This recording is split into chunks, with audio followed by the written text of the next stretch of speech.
So I don't think we're in like a full-on bear market. I think we're obviously in a weak portion of the cycle, and Bitcoin has been roughly flat for 12 months now. It's kind of had a lack of catalyst. It's kind of one of those things where, it gets ahead of itself for a period of time and then corrects. And some of those corrections go on for 6+ months. This one basically went on for 12 months, even though there were new highs along the way. I've kind of been in the camp of always kind of being a bearish bull, which is I try to avoid price targets, more focused on direction, because you can't necessarily predict like illiquid moves and kind of euphoric periods or kind of lack thereof. But when I do get kind of cornered into giving a price target, I think one of my main ones was 150K for this year. So it looks like we're probably not going to touch that, but like John said, we still have 2 months to go, so we'll see what happens. Bitcoin Zella stands out with its simplicity and clarity. We've crafted an experience that anyone can dive into, whether you're a crypto expert or just a new to the crypto world. Now guess who keeps his eye on us? The author of best-selling book Rich Dad Poor Dad, Robert Kiyosaki. And we want to take this opportunity and thank all the people who trusted us, and we read every comment. And the best part, it's free. Subscribing now means you will get all new information for free. Don't just follow the trends, stay ahead of them. Subscribe to Bitcoin Zella today and enjoy the new edge. Lyn Alden dives deep into whether Bitcoin's next move is a crash or a bull run setup. Stay tuned to uncover her insights.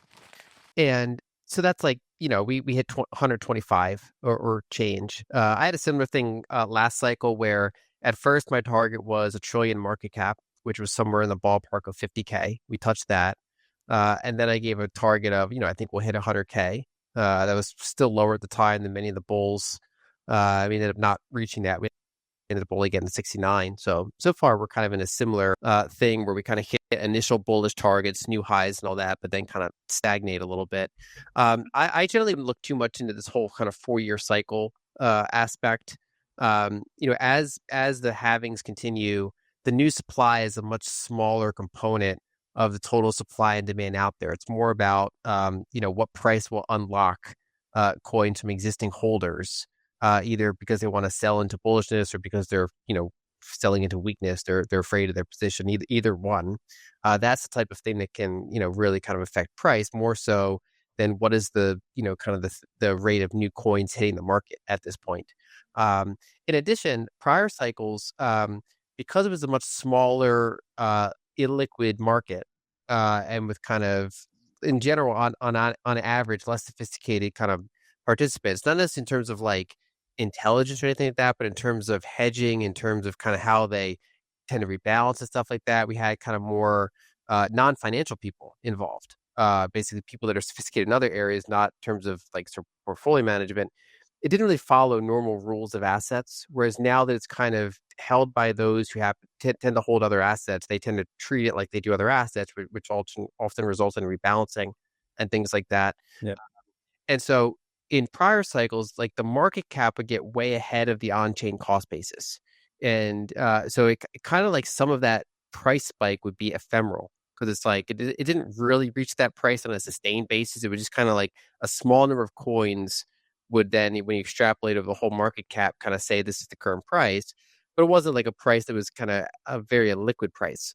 And so I think we're past those kind of periods of just massive disconnects.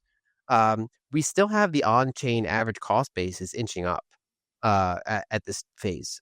So I generally think that while it's been weaker than expected, I generally view that the cycle is going to go on longer than expected because I think we're driven by other things ranging from regulatory actions, ranging from liquidity, ranging from all sorts of other things, fiscal, economic stuff, and very much less so to a nearly negligible degree, the supply halving cycle. Bitcoin's price is heating up again as a U.S. government shutdown edges toward its end, sparking excitement across the crypto market. After climbing more than 5% overnight to trade above $106,000, Bitcoin bulls are eyeing a potential move toward $112,000, a key liquidity zone that could trigger the next major rally. Traders believe the reopening of the U.S. government will inject fresh liquidity into the markets, reviving risk appetite and giving Bitcoin a much-needed boost. Momentum picked up after President Donald Trump announced a $2,000 dividend for most Americans from tariff revenues, adding optimism to an already recovering market. Prediction platforms like Polymarket and Kalshi now show over 85% odds that the shutdown will officially end this week, a sign that the political deadlock might finally be breaking. Ending the 40-day shutdown could release billions in Treasury cash back into circulation, potentially driving up risk assets such as Bitcoin and stocks. Traders are now watching the 110K to 112K range closely. According to CoinVlast data, most of the market's sell-side liquidity sits between 111,500 and 115,000. If Bitcoin manages to break above $115,000, analysts say it could trigger a short squeeze, sending prices skyrocketing toward $117,000. Bitcoin's recent weekly close above its 50-week moving average only strengthens this bullish case, hinting that a major breakout could be just around the corner. Yeah, I think an example to be familiar with is the Mag 7 stocks.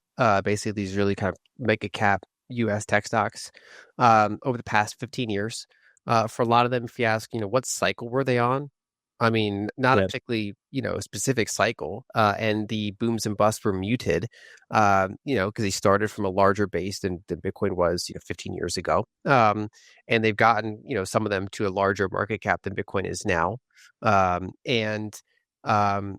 They've traded in traditional markets. And if you ask people, before the idea of a $1 trillion company was, an extreme thing. And now, companies have been over 4 trillion. I think Nvidia might have touched 5. I'm not sure.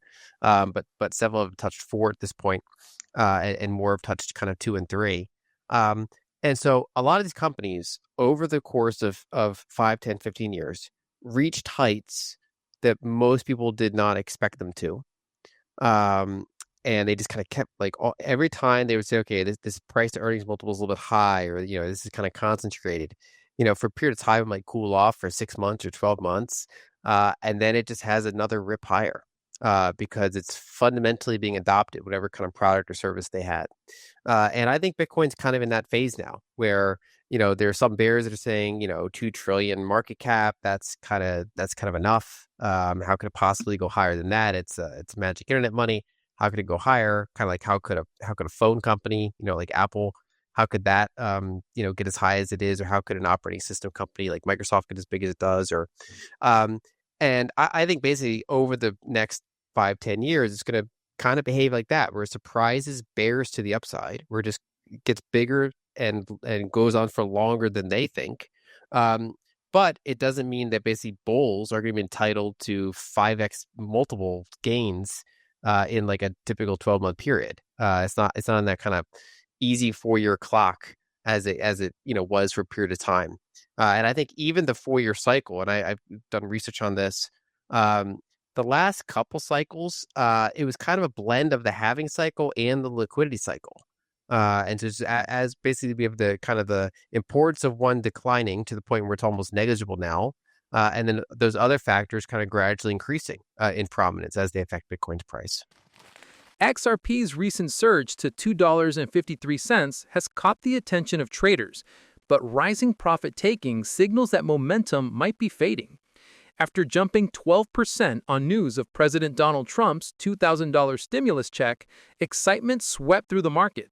Yet data shows a sharp 240% spike in profit realization among long-term holders, investors who've held XRP for over 155 days.